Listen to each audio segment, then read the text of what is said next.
6, 5, 4, 3, 2, 1.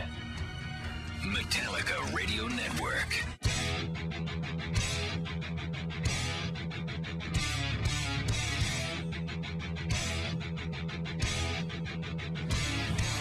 The Metallica Radio Network is on the air. Welcome to the world premiere of Metallica's Death Magnetic. With a worldwide release set for Friday, September 12th, James Hetfield, Lars Ulrich, Kirk Hammett, and Robert Trujillo are going to hang out and chat for the next hour about their new release. And now, coming to you live from Metallica HQ, here are your hosts, Dave Grohl and Taylor Hawkins. All right! Hey! Hello, everybody. Howdy. Hi. How are you? Ladies and gentlemen, my name's Dave. I'm Taylor. We're from a band called the Foo Fighters. You're probably wondering why we're here interviewing Metallica today. Why? I'll tell you, James. Because you've just made an amazing record that everyone's going to get to hear tonight. People are going to get to hear some songs off the new record. But let me just start by saying I've been a fan of your band for about 25 years now, I think, since 83, 84, around the Metal Massacre, Kill 'Em All era. Back then, I've been a hardcore, faithful fan for that long. Every time you make a record, I'm the first one to go get it, and I listen to it, and it reminds me why I keep coming back for the records. This album, you guys, this is your best album. I don't want to say it's your best album ever, but it's close. How do you feel? How do you feel?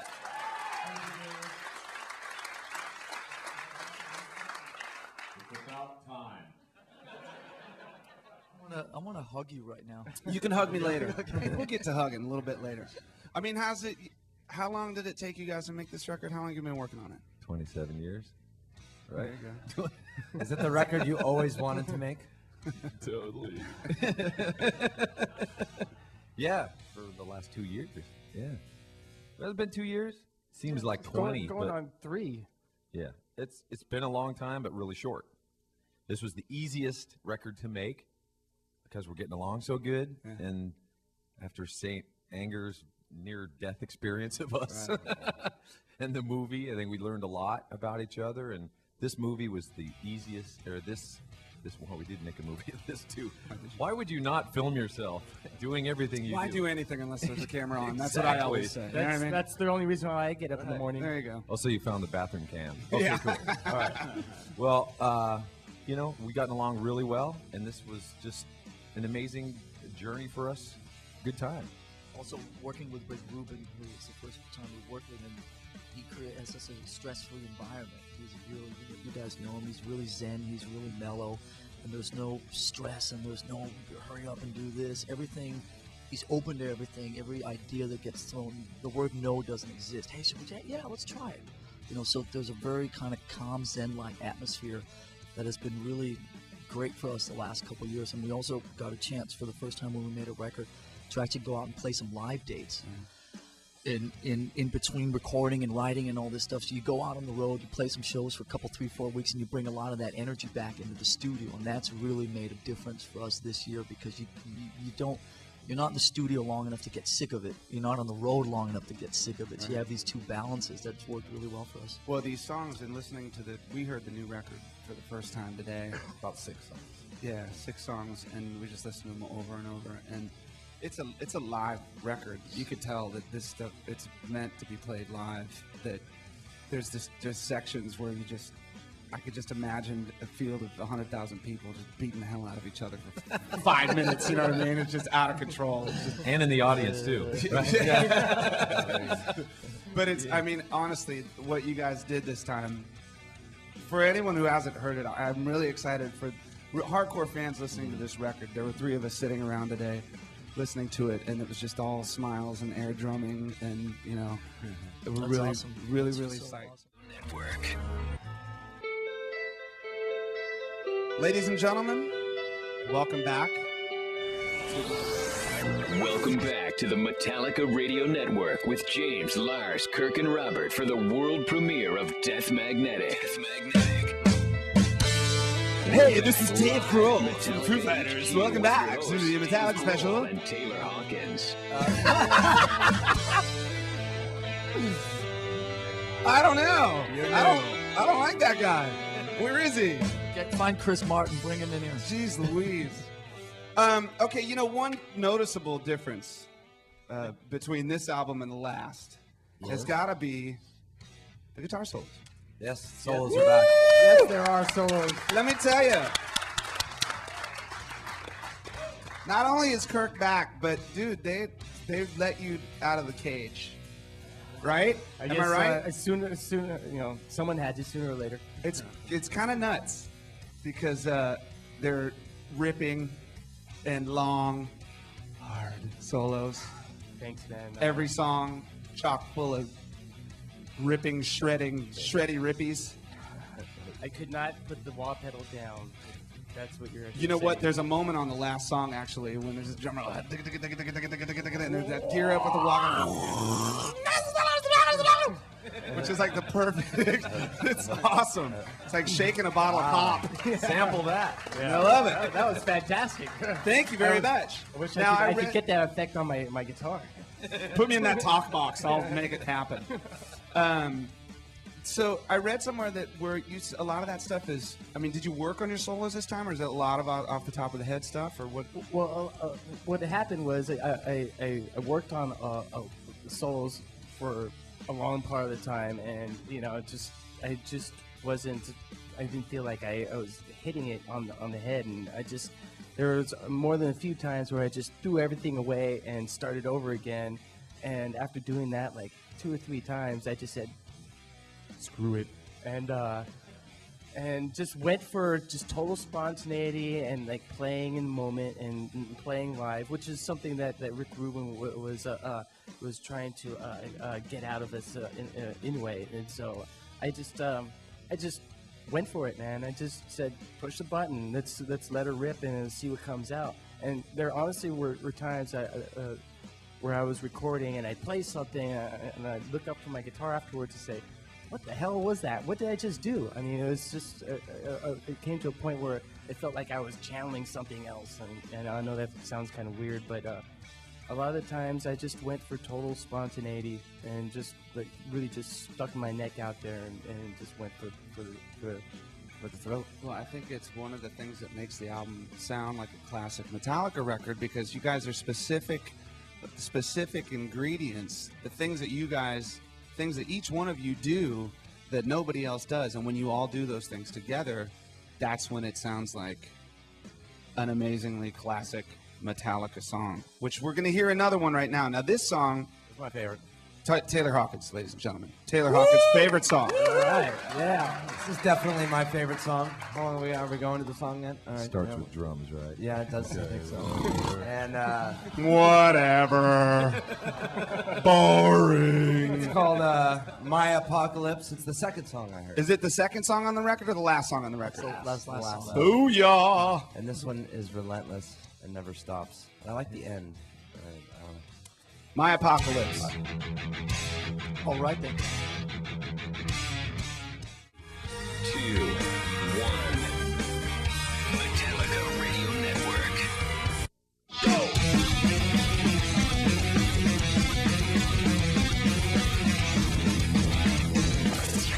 Metallica Radio Network. Welcome back to the Metallica Radio Network and the world premiere of Death Magnetic, live at Metallica HQ with your hosts Dave Grohl and Taylor Hawkins. All right, we're back with the Metallica guys. Yeah. Hello. I'm just kind of going down the line here, okay? We got to the solo thing. We kind of touched on the drums a little bit, but, you know, we could do that all night. Yeah. We could have our own little drum circle here, but we'll spare you guys. I want to come sit over with you guys in a few minutes. Okay? Like drummers of the world unite. I just have to say, with you three guys, it'd be an incredible drum off. Let's just say that. You know? Be an incredible amount of Advil necessary for everybody too. Don would be working overtime. Amazing beat off. Yeah. Hey! All right. Rob, how are you, my friend? You're I'm next. doing great, thanks. You're doing good? Oh, yeah. Correct me if I'm wrong, but this is your first Metallica record? This is my first Metallica record. Yeah, it is! Yeah. Now, you're no stranger to the rock studio. You've made a lot of rock records in your life. Correct. What was it like making this record with these guys? I want to know. It was actually a lot of fun, a lot of jamming, and I was very fortunate to be sort of the middleman between Lars and James in a lot of situations. Kirk was actually spending a lot of time, you know, he had his Slacking off, child. not here. No. Not showing up. He was representing the family. Other stuff. Water skiing. And abandoned ship, Trujillo, take over. Yeah. And so anyway. Yeah, Rob filled that vacuous sort of position while my wife had not one but two children. Oh, yeah. Jeez Yeah. Louise. Wow. Not at the same time. Not at the same time. I mean, in the last 5 years, we've had, 4 children born? Wait. Yeah. Is this a 4 commune, this place? What is this? That's insane. Join Metallica and give birth. I mean, The Metallica baby factory is Wow. spit them out. Love family, man. Come on in. you know. It's wonderful. But you know, it was a lot of fun. We spent a lot of time in that room right over there, you know, jamming and working it all out. I can say that you know, sitting between Lars and James in there arranging a hard rock metal song is like going to the best school of songwriting you can ever imagine. Well, I that's mean, like, that was the as question huge I had. fans. Like, That was a question I had when I was listening to a lot of the new stuff was, how do you arrange that stuff? Because You the know? arrangements are insane. But that was also one of the great things that, you know, one of the great suggestions that Rick Rubin actually made was getting these guys to kind of reunite with some of that energy from the old days, from the old school, and that old school of arranging. And it was a lot of fun, and, you know, and just to kind of mediate at times. And most of the times it was definitely, you know, pleasant vibe and we're having fun. And there are other times. where Couple there's brawls. A couple brawls, a little bit of headbutting, you know. You know, figuring out the difficult technical stuff, but all in all, wonderful experience. And the scary thing is that I just think it's going to get better. You know, It's awesome. yeah. I agree, man. I mean, it's nice to hear some ripping bass on the record too. It's nice to hear bass on the record. Somebody, I was doing some interviews in Europe last week, and some guy looked me in the eye and said, "This record's like And Justice for All with bass." Like, I'll take that. Hey, did you ever meet the guy that put bass on And Justice for All? Yeah. And then, because he gave me one of those too. Some dude in Detroit. Just for all. With bass. Yeah. Exactly. Yeah. 30% more bass. Amazing. How do you think I learned Injustice for All? Thanks to that guy. Wait, didn't you sell me a CD for $7? Okay. All right. Another winner. Another wiener. Another face slammer. Yeah, another wiener. Another one in the bunch. Now, you know what? This break, I think, is not. I think this is a short one. Muy So poquito. I want to save the lyrical questions for the next long one because You're I'm assuming sure. I can remember them. Well, you know, it's one of those things. All right, let's get into it then, dude. No, whatever, man. You're in charge. I mean, are you the? That's right. Are you the guy that carries around the journal or the notebook or the thing and writes down stuff, or do you write riffs and then write lyrics? Or the iPod, or the Or the whatever, deal, I'd write it. the dictaphone? Pardon? Yeah. Dick to phone. What'd you call me? I used to pretty much have a bag full of napkins and whatnot, with just little notes written on, you know, and half of them would get lost and whatnot. Basically, now I just write them in the phone, and I keep them all the time. Yeah, and then I can call myself and, you know, record some riffs. Riff. All right. And then we sit, you know, a year later and listen to it and go, oh my God, what was I thinking? And then something cool comes out of it, like, you know, the last song or whatever. But I'm not the guy who's writing poetry all the time or Yeah. journaling. Or God, I or would have something thought like of that. you as the poetry. You just writer. seem like Yeah, that you seem dude. very At the sensitive. coffee shop with your Power Mac, Yeah, my beret and Yeah. and my half calf. your decaf. soy Yeah. latte. Because I mean, it's one of those things where I mean, I know a lot has happened with you in the last 5, 6, 7 years, however long it's been. I mean, seeing that movie, we all saw the movie, and that's hardcore. Like that's a crazy thing. Oh, no. Yeah, we watched. It sucked. Okay.